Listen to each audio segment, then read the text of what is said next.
Hello friends, we'll continue with our explanation of King Lear, that is Act 1, Scene 1. Earlier we had read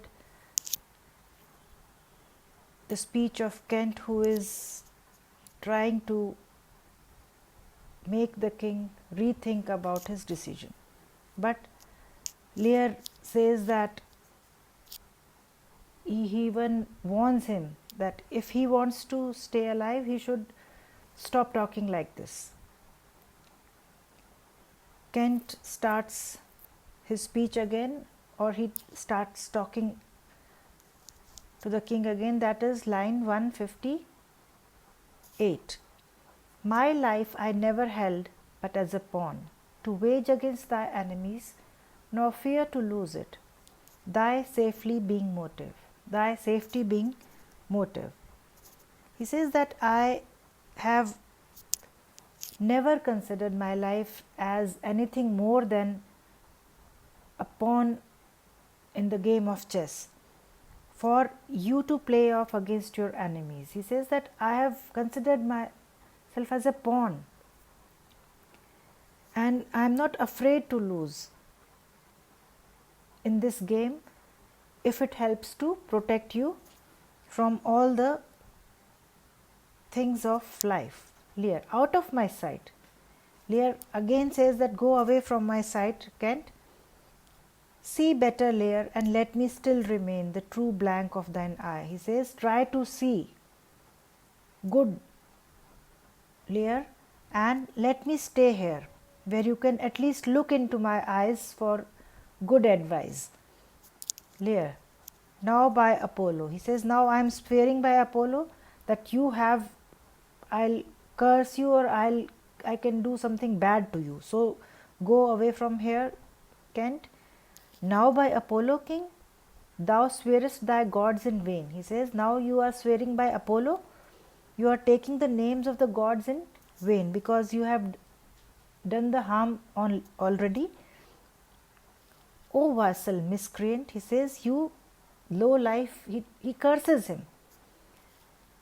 Albany, Cornwall, dear sir, forbear. Albany and Cornwall are also trying to soothe him, and they say, please stop, sir, don't say such words.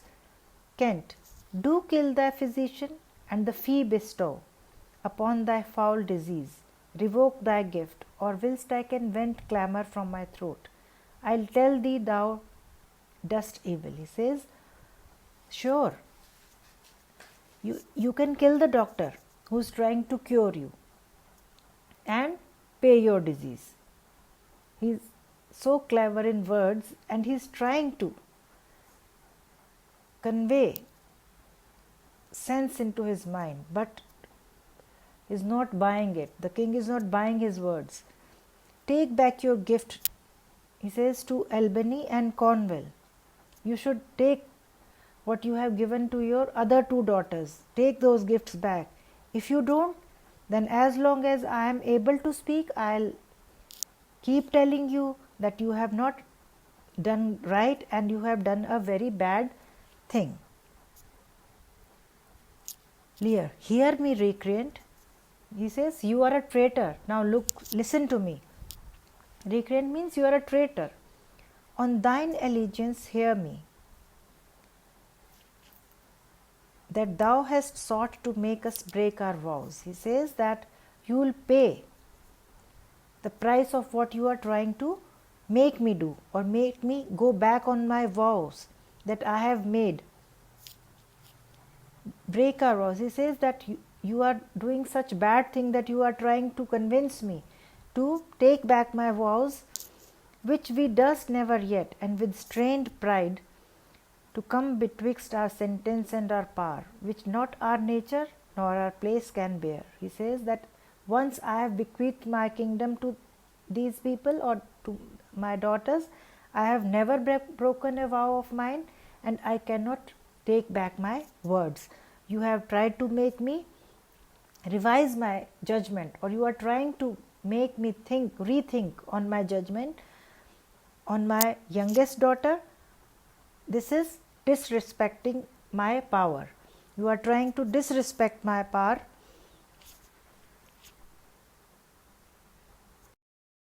Our potency made good, take thy reward. 5 days we do not allot thee for provision, to shield thee from diseases of the world, and on the 6th to turn thy hated back upon our kingdom. If on the next day following thy banished trunk be found in our dominions, the moment is thy death. Away, by Jupiter, this shall not be revoked. Now the king is so angry, and he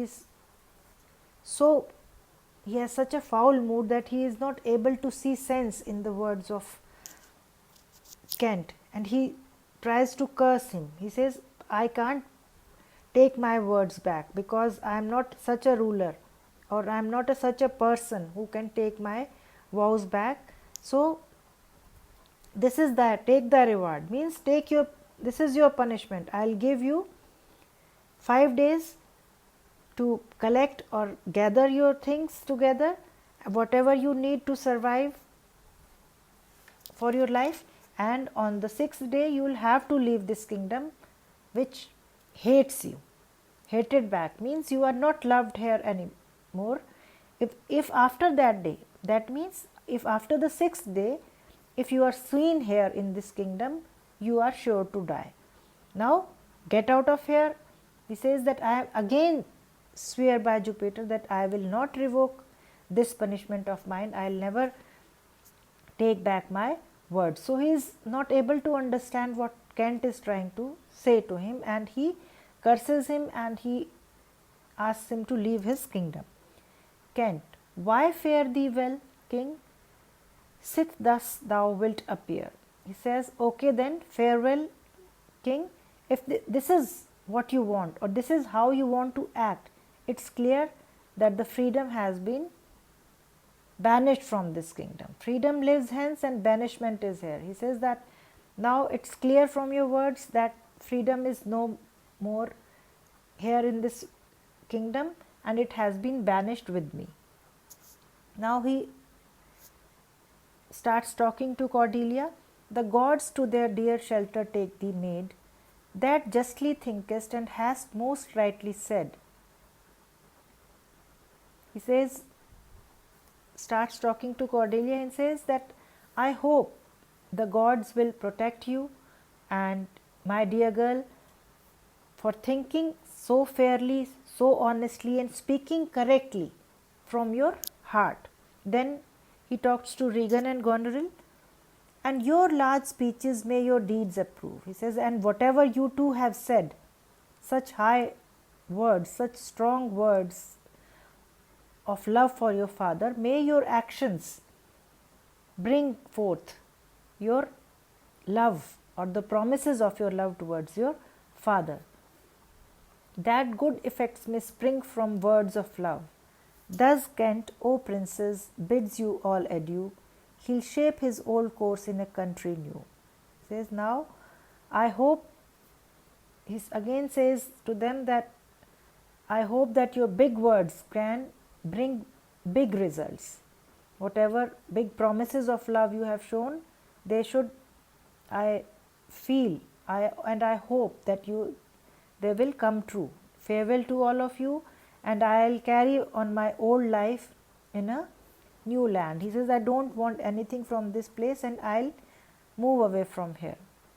Now he exits from the place, and Gloucester with the King of France, the Duke of Burgundy, and the attendants come. They announce their arrival.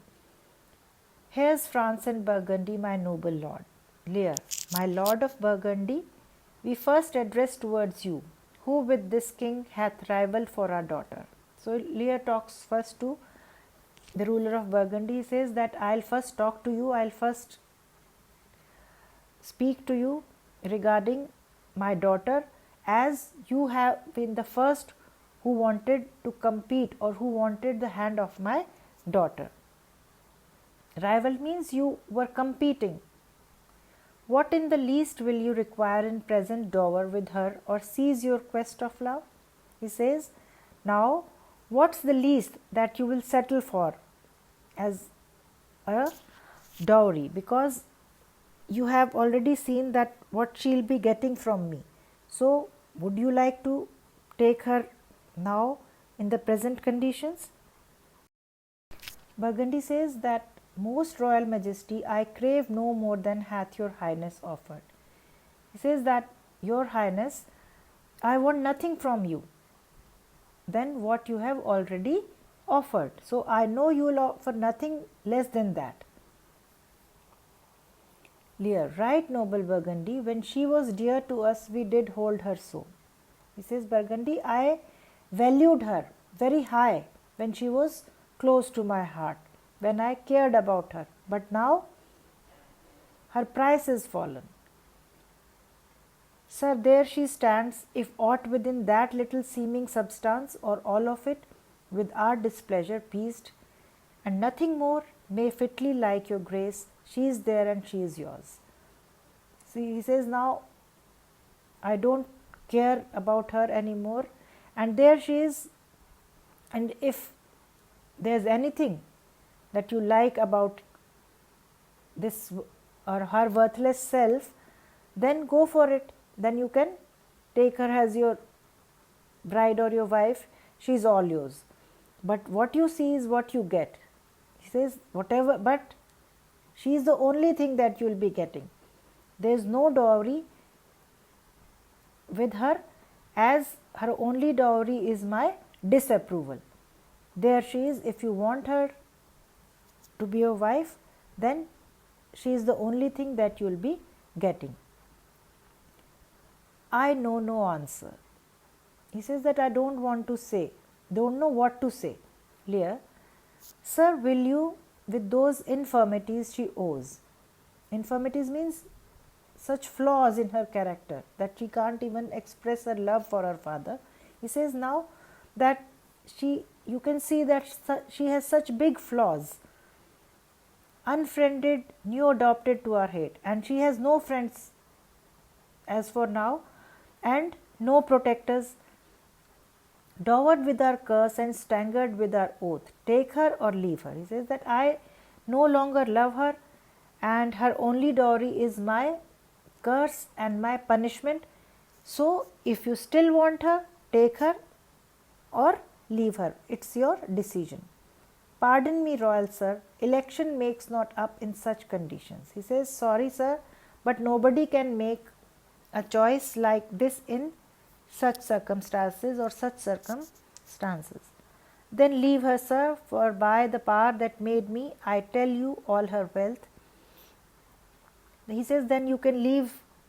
I can swear by God that she is not worth anything now, more than what I have told to you. Then he talks to the Prince of France. For you, great king, I would not from your love make such a stray to match you where I hate. Therefore I beseech you to avert your liking a more worthier way than on a wretch whose nature is ashamed almost to acknowledge hers. He says to the King of France, and as for you, he says that, great King of France, I'd never insult our friendship by encouraging you to marry the girl whom I hate so much. So I beg you to look around yourself for a better match, for a better wife for yourself, and this wretched creature who can barely be called a human, you should avoid her. This is most strange, that she that even but now was your best object. He says, I find it very odd or very strange that until recently she was one of your favorites, and the argument of your praise, balm of your age, most best, most dearest, should in this trice of time, he says that I feel it very strange that till recently she was so favorite of your child, one of your favorite child, and you were always praising her. She was the object of all your praise and the delight of your old age. Balm of your age means delight of your age. You felt soothing if effect with her. So it's very strange that someone so dear to you could do anything so horrible as to see what she's getting from you. What's the reason behind it?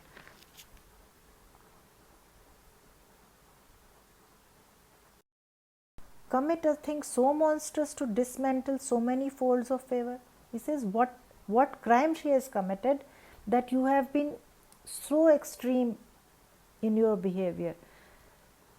What monstrous thing has she done that you are so so disraged with her?